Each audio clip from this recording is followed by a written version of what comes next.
Okay, so we read the preface, and there was a very important point.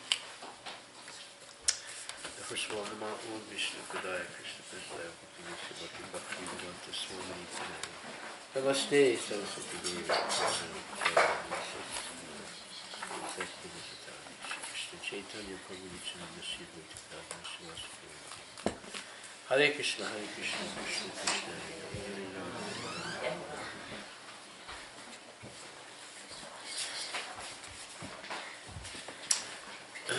So we'll do a quick review of certain things that we learned that are important.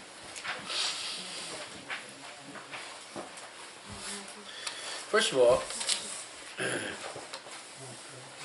the concept of self-identity is extremely important. Who knows what I mean by self-identity? You can say it another way. Who am I? So Bhagavad-Gita gives an answer to that.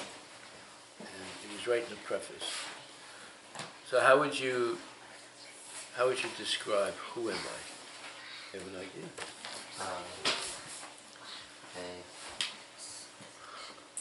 Who am I? I would describe it as the soul and the body, basically. That's correct, but it's not the whole answer. It's a partial answer, and what you say is correct. Yes? Can you repeat the question? Question is, who am I? Yeah. So basically, I am spirit soul and trapped in this body in this human form. And like I'm original servitor and part and parcel of Lord Krishna. Once upon a time I was living with Lord Krishna, but due to material desire, I am into this material world because I wanted to enjoy and lord it over nature. But once I would be able to establish the correct relationship and engage in the Lord service and via pure prema, Yes. I can Very serve good. Lord So eternally. who am I? I'm the eternal servant of Krishna. Am I this body? No. Can I use the body in Krishna's service? Yes. Who does the body belong to? Krishna. How can we justify that the body belongs to Krishna?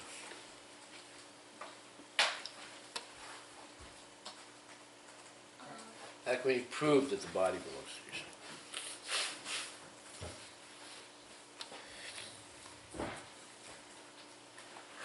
Someone can say, oh, that's crazy, the body belongs to me. Is that true? No. So who does it belong to? Krishna? Yes. Yeah, of course. He's the owner of the body. Therefore, if he owns the body, we should use it in his service, yes. The body is made up of 5 eternal elements, and these eternal elements are part of Prakriti, and Prakriti is coming from God, Krishna. Exactly right. Exactly right. So the Prakriti, or the material elements, especially the 5 great elements, earth, water, fire, air, ether, belongs to Krishna. Okay. Then you have the mind, intelligence, false ego. That also belongs to Krishna. So, therefore, we belong to Krishna.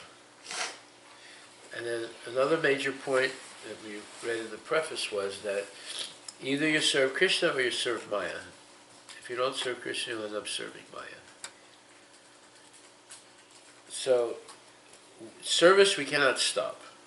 Everyone is serving something or someone.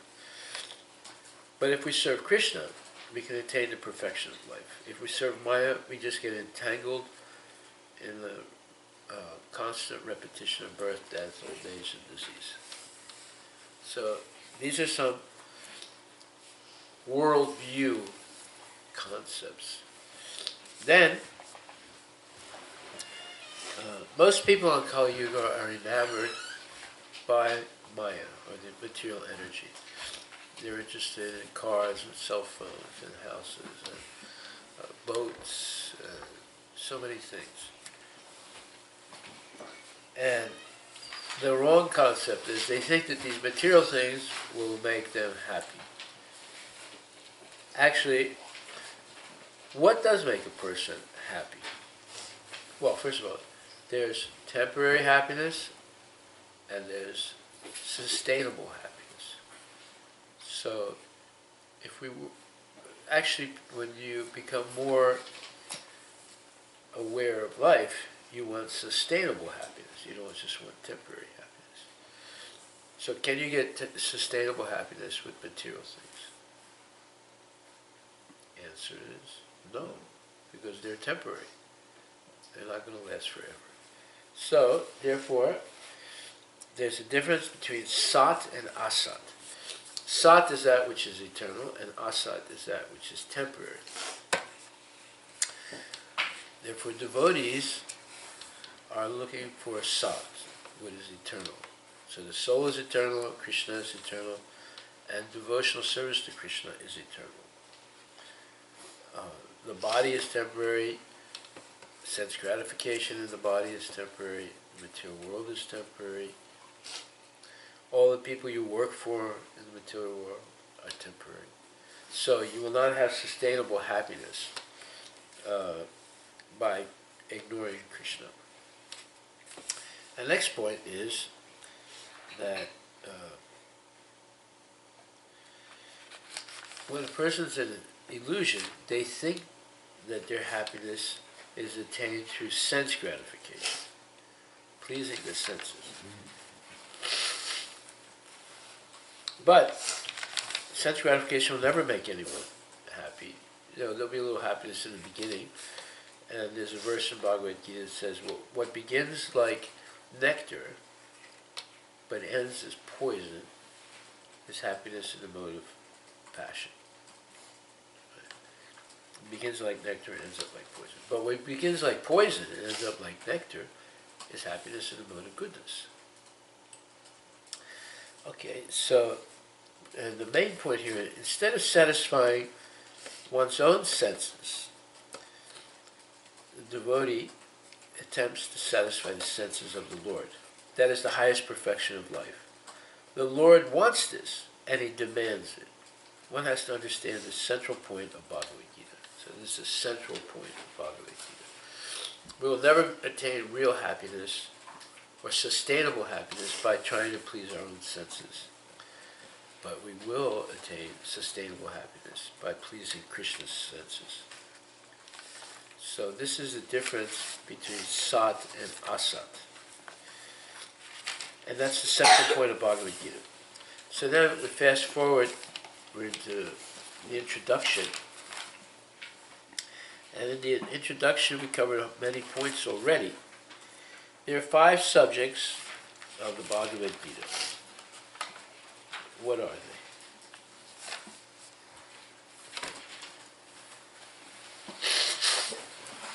Five subjects in Bhagavad Gita. Ishvara, Jiva, Yes. Prakriti, Yes. Kala, Kala. and Karma. And karma. ego. Yes. So, who is God? Who is the living? Who is the living entity? What is time? What is the material creation? And what is our duty in life? Yeah. There are also 5 kinds of positive relationships with Krishna, or rasas. So, anyone can tell what they are. It's right in the introduction. Dasyas, Dasyas, Yes. Sakha, Sakha, Yes. and Parent and lover. conjugal, Yes. And then the 5th one? Now, Neutral. neutral, Neutral relationship. Santa. Yes. Okay, so you have 5 types of rasas that are acceptable or favorable. The devotees do not accept the impersonal relationship with Krishna, but being a devotee or serving the Lord, being a friend of the Lord, being a parent of the Lord, being a lover of the Lord, those are accepted by devotees. But actually, most advanced devotees, they don't ask for any of these things. They just ask for service. They don't ask for liberation. Then there was some discussion about. Huh? Sure. Yeah. There was discussion about how Arjuna understands Krishna. So Krishna was related to Arjuna, but Arjuna realized that Krishna is not just an ordinary relative. He realized he's the Supreme Personality of Godhead. So Arjuna's mature understanding of Krishna is in the 10th chapter and 12 to 14th verse. Param Brahma, Param Dhamma. 12th chapter, 10th chapter, 12 to 14th verse is Arjuna's mature understanding of Krishna. After hearing 10 chapters, this is his conclusion. Then Prabhupada discusses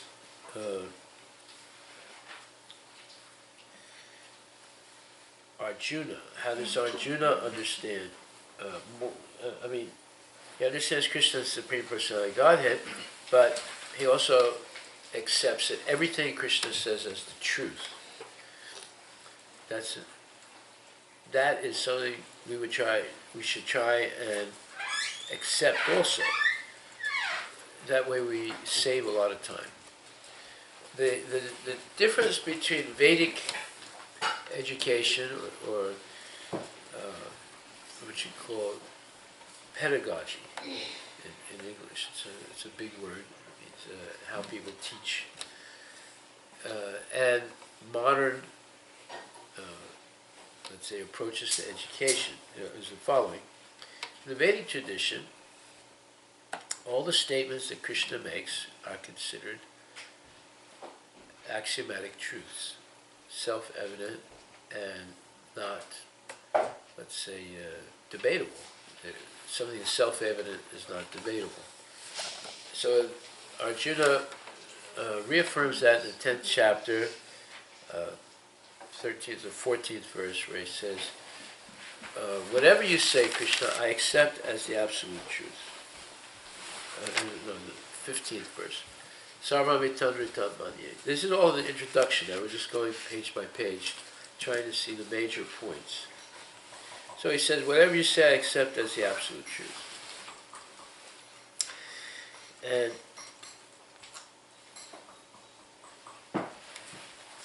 that's because Krishna answered all his important questions. He couldn't find anything wrong with the answers. Therefore he realized, I surrender to the Lord, and I accept everything he says as the truth. So that is the spirit in which we should read Bhagavad-Gita, in the same way as Arjuna is understanding. And the next point is, what is the purpose of the Bhagavad-Gita? The purpose of the Bhagavad-Gita is to deliver mankind from the ignorance of material existence. What does it mean, the ignorance of material existence? And we're always harassed by miseries of this body, miseries caused by other bodies, and miseries caused by natural catastrophes. So, therefore, the existence in the material world is always precarious. And just like I was just talking to someone just now in the temple, and the lady told me that her 2-year-old boy fell down all the steps in their house. She took her eyes off the boy for like 3 seconds, and before she knew it, he fell down all the steps. So, that's the nature of the material world. At any minute, any second, something can go wrong, and it does all the time. So it's a precarious existence in the material world. Someone can be perfectly fine, and they make some mistake, or they're not careful walking down the street, or they're looking at their cell phone while they're crossing the street, and they get run over. It happens all the time. I know this one boy, he was like 28 years old in San Francisco, and he had a tape recorder, and he had the earphones on, and he was going down the street in San Francisco in a skateboard. He was very good at skateboarding, and he was listening to music, and he was really into the music, and he got run over by a bus. Completely, flattened him, and he's dead. It all happened in a matter of seconds. Why? Because he was inattentive. So, the purpose of Bhagavad-Gita is to deliver mankind from the ignorance of material existence. Prabhupada says, every man is in difficulty in so many ways, as Arjuna was in difficulty in having to fight the battle of Kurukshetra. Arjuna surrendered unto Sri Krishna, and consequently this Bhagavad-Gita was spoken. Not only Arjuna, but every one of us is full of anxieties because of this material existence. Our very existence is in the atmosphere of non-existence. That's actually a big statement. Our very existence is in the atmosphere of non-existence. What does that mean? That means our soul is trapped in a material body that is destined to deteriorate and eventually disappear. So, we're not in a good position. We're existing in something that's non-existent, that is destined to be non-existent. So, therefore, we must find a way to get out of this non-existent situation. And that is explained in Bhagavad-Gita through devotional service, through serving the Lord. He's in charge of the modes of material nature. He controls time. He controls the material nature. Therefore, he can give us the advice that we need how to get out of this situation. Otherwise, we could stay eternally entangled in the material world. And here Prabhupada says, our existence is eternal, but somehow or other we are put into asat. Asat refers to that which does not exist. Sat means which is eternal, asat means which is temporary. So because it's temporary, it's not considered false, but it's not considered to be, let's say, capable of delivering us eternally. We will never be fully happy in the material world. It's not possible. Okay. Now, the general nature of the material world is suffering. And because of that, some people decide, I don't want to suffer anymore like this. I want a way out of this. That is the beginning of spiritual inquiry. When people are in so much illusion, they say, no, I love this world, I love my life, everything is so nice, I'm not interested in religion, I just want to maintain what I have because I'm very happy like this. Well, that's not possible. It's going to be interrupted one way or the other. Just like this lady, she takes her eyes off her little son, he falls down all the steps. Right. Fortunately, he didn't get seriously injured, but he could have. So break your neck, break your back. So, at any moment there can be a catastrophe. So, those persons who feel the, let's say, the discomfort of suffering, they decide, I'm going to do something about this. I'm going to find a solution to this. They look for questions. They look to have their questions answered by spiritual authorities. I had a friend of mine, he's actually a cousin, that I haven't seen for 50 years. Out of the blue, he called me up. And he said, Prabhu, he said, Harry, he said, you're the only person who can help me. I said, John, I haven't seen you for 50 years. Well, how'd you get my phone number? And how can I help? I mean, I'll try and help you, but why do you think I can help you? He said, I know you're the only person who can help me. But I said, well, what's your problem? He said, it's a long story, make it short. I divorced my wife, and I married this other lady, and we bonded because we both have some, borderline psychological problems. So we sort of understood each other, and I was very happy. But after some years, her situation became worse and worse, and finally I couldn't take it anymore. So I said, we have to break up this relationship, and then I forced her to leave. And then she committed suicide. I said, well, that's very sad. He said, wait a minute, the story's not over. I said, well, you said she committed suicide. He said, yes, but now she's haunting me. I see her, I can hear her, and I'm scared. I said, well, why do you think I can help you? He said, I know you can help me. I said, well, how do you know? We haven't seen each other for 50 years. He said, no, I've heard a little bit about you. I know, I mean, even when you were back, in Philadelphia, you were always a little bit different. So I know you can help me. I said, well, did you try and get help anywhere else? He said, yes. He said, he said, I'm not a religious guy, but I started going to different churches and different New Age, pseudo-spiritual people. They're all nonsense. He said, I got disgusted. I said, well, how do you know I'm going to be any different? He said, no, I know you. He said, I know you. We're cousins. I know you. You can help me. I said, okay, John. I said, but the problem is, you probably won't accept what I'm going to tell you. He said, no. I know you're a Hare Krishna. I want the Hare Krishna solution to my problem. I said, but you're not a Hare Krishna. He said, I know, I'm an atheist, but I have a feeling in my heart that you can help me. I said, okay. So I showed him how to, I said, the problem is you let this girl down, and you ruined her life, and now she's haunting you. And the only way you can help her is by doing the Shraddha ceremony. He said, what's that?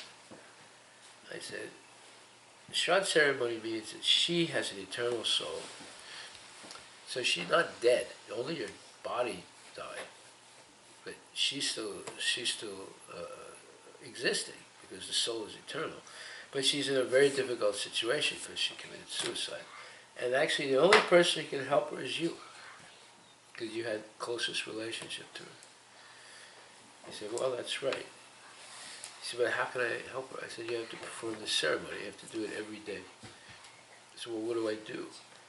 So I explained to him how to prepare, prasadam, food, offer it to Krishna, and how to make an altar, a picture of Krishna and Prabhupada, and chant Hare Krishna, and say the prayers to the spiritual master, offer the food, and then, after the offering is done, offer the food to the girl. Invite her to come and take prasadam.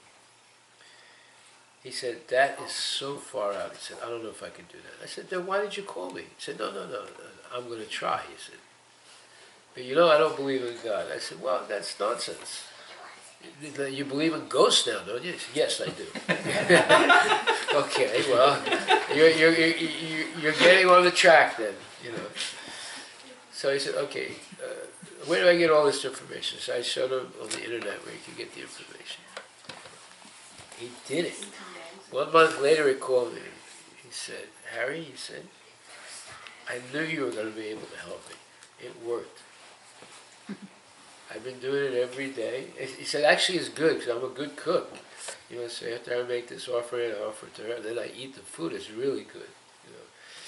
And he said, she's not bothering me anymore. She left. I said, well, you're a lucky man.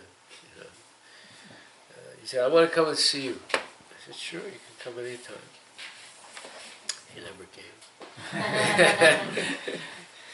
So he did call me up a month later, and he said, I said, John, I thought you were going to come and see me. He said, no, I don't know if I'm going to come and see you, but I want to tell you something. I said, what's that? He said, I found a new girlfriend, and we were having, we went out on a picnic, and I almost died.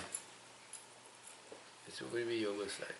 He said, we were hiking to some place, and I slipped. I almost killed myself. I said, well, John, I said,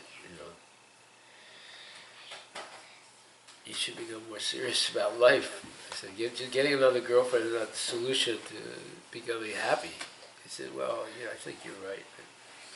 Anyway, he said, I want to thank you for helping me. So, you see, even though he thought I could help him, and obviously he did get the help he wanted, but that didn't change his mind about what is the purpose of life. You see, you cannot change, you cannot get that out of your system unless you regularly associate with a genuine devotee.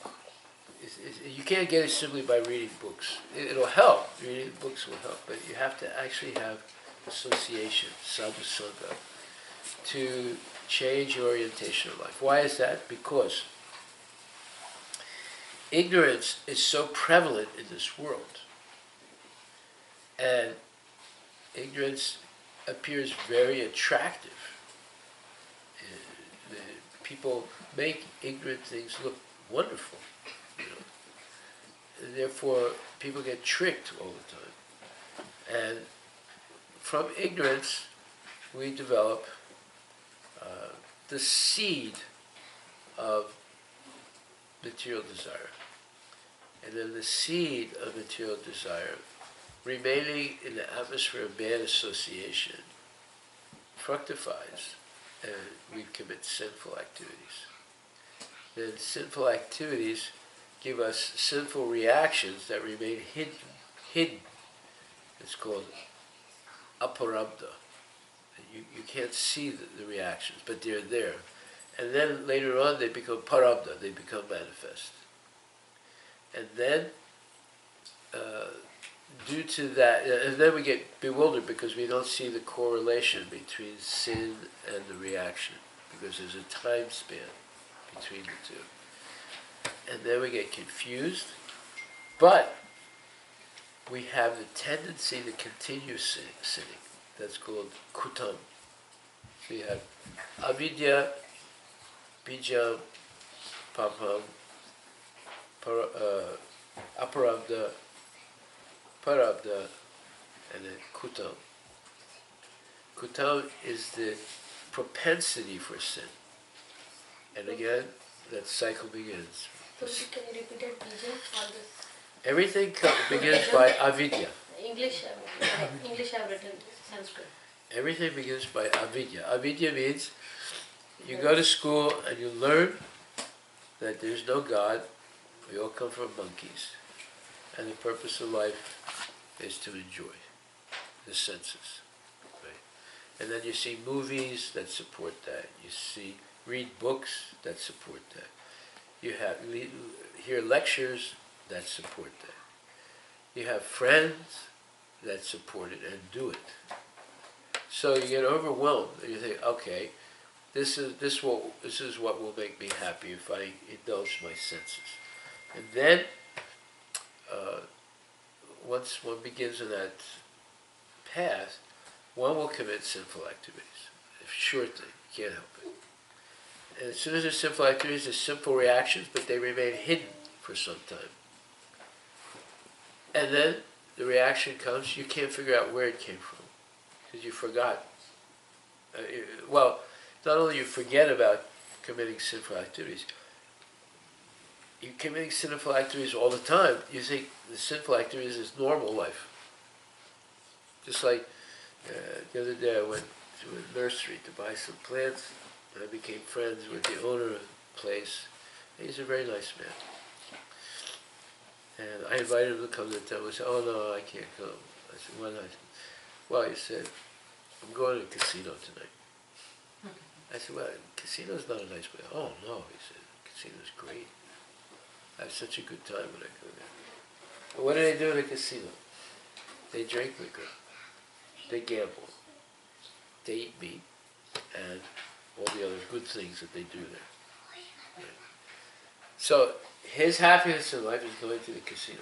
Now, there are thousands, hundreds of thousands of people like that. That's why the casinos get bigger and bigger. They don't go bankrupt. So that he's become addicted to that type of life, and he thinks it's normal.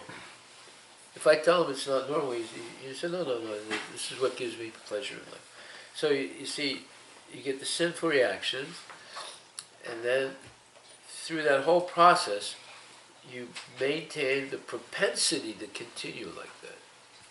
So that cycle keeps going on. Bijam, papam, aparabda, parabda, kutam. And behind it all, the motor, the energy that's maintaining is avidya, ignorance. What is aprabdha? What? What is aprabdha? Aparabdha is unseen sinful reactions. They're remaining dormant, waiting to come out.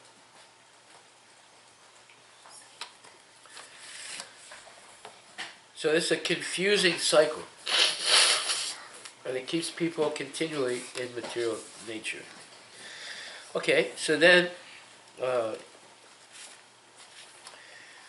Lord Krishna specifically appears periodically to reestablish the real purpose of life.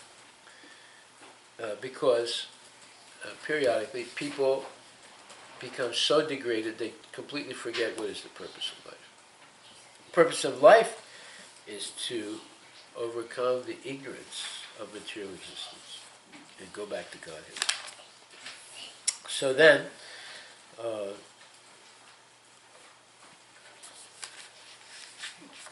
Krishna is explained, well, so many other things were explained. The difference between us and God, that's a major theme in the Bhagavad-Gita. There are many false gurus that teach that we can become God by doing yoga or meditation or something. But that's not possible. But we believe that only because we don't really understand who is Krishna and what are his qualities. If we really study Krishna's qualities, we say it's impossible for us to be equal to him. Like, for example, many people would like to imitate Krishna dancing with the gopis in the Rasa Lila, right? But before Krishna danced with the gopis, he was like 7 years old at that time. He lifted Govardhan Parvat. So Prabhupada said once, first you should have to lift Govardhan Parvat, then you can dance with the gopis. He said, but all these people that claim to be Krishna, they can't even lift a table. So how are they going to lift a mountain, you see? When Krishna was only 7 years old, he lifted an entire mountain. And that mountain is still there. You can go see it today in India, in Govardhan. So there's no way we can become God or imitate God. But if you have no knowledge about Krishna, then someone says, well, you do my meditation 20 minutes in the morning, 20 minutes at night, you become God. Well, ignorant people believe that. They don't know who is God. So Bhagavad-Gita is to teach us in a systematic way who is Krishna exactly. Okay, so now we're at the point where we're talking about Vedic knowledge is infallible. What does infallible mean? There's fallible and infallible. What does infallible mean? Or does it mean like undying? No. That would be immortal. This is infallible. Yes? Valuable means you don't have some valuable stuff. Like No, infallible, not invaluable. Infallible. infallible. It means it doesn't change, like, or we can question that something is wrong in that. Okay. It doesn't fall. Fallible means it's not perfect. Infallible means it's perfect. And no mistake. Never make a mistake. It's not something that is subject to mistake. Okay, fallible means you are not perfect. You can be easily defeated, for example. But infallible means undefeatable, imperfect, never make a mistake. So, all Vedic knowledge is infallible. No one claims that material knowledge is infallible. Why? Because material knowledge is always evolving, and no one can claim that it's infallible. For example, we explained this previously, that the way the materialists see the world, they say everything is relative. There are no absolutes. So this is like if you are an imperfect person, you think everybody else has to be imperfect like me. So the atheists, they say everything is relative, there's no absolute. So what's the difference between the relative truth and absolute truth? Huh? Relative truth is nothing but it's true for that particular It's like relatively true. Truthful. compared to something. Absolute which is absolute. You cannot compare. Absolute is absolute, relative is relative. Under some circumstances, the thing might be correct, but in all circumstances, it might not be true in a relative way. Yeah, relative means it cannot stand alone. It needs something to stand. It depends on something else. Absolute is like Absolute means it stands alone. Doesn't need anything else. It's independently infallible, let's say. Krishna. Absolute. So the materialists cannot accept this, because that means there has to be a God then. So, and then the other thing is, they don't accept that the Vedic knowledge is infallible. And they say that everything must be questioned. This was started by Socrates. And because of that, in modern way of teaching, they don't accept any God, and they don't accept any supreme cause of creation. And they say everything is relative. So everything is open for questioning. So therefore, the questions never stop, and the answers are always imperfect. Therefore, you're in a what you call a continual regress. In other words, you can never come to the end of any subject because there's no absolute truth. And like for example, if you see in the news, oh, doctors discover a possible cure for cancer. Okay. Then they say, in a study of 10,000 rats, 31% had remission of cancerous tumors using this new drug. That drug has a real long name, you can't pronounce it. Right? So that, people say, oh, wonderful, we're going to heal cancer. Then next they say, but it'll take at least another 10 years of experimentation to make sure that this drug is suitable for public use. So, there's always a false hope, but never a concrete solution, because everything is relative. Right? And then you go to a doctor and you say, doctor, I have a pain in my left side of my chest. So they do so many tests on you, and in the end, after $500 or $1,000 a test, they say, well, we're not quite sure. It might be a heart problem, or it might be just a gastric issue, or it might be you injured yourself. It might be this, might be that. They never put the finger on it, right? So you're left always hanging in the air, not sure, what's going on. That is the nature of material life. No one can, all the materialists will never say with definite assurity that this is like this. They'll always leave the door open for some kind of, let's say, doubt. Whereas Vedic knowledge is infallible. There's no doubt. And it says here, the Hindus accept Vedic knowledge. Now I'm on page 15 in the introduction. I don't know what page it is for you. But It's 13 in this model. okay, 13. With the bind. 13. All Vedic knowledge is infallible, and Hindus accept Vedic knowledge to be complete and infallible. So, okay, you can read them.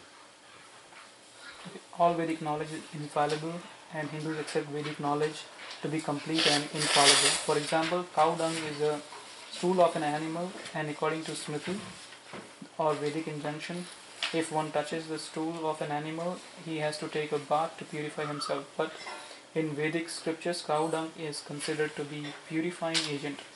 One might consider this to be contradictory, but it is accepted because it is Vedic injunction. And indeed, by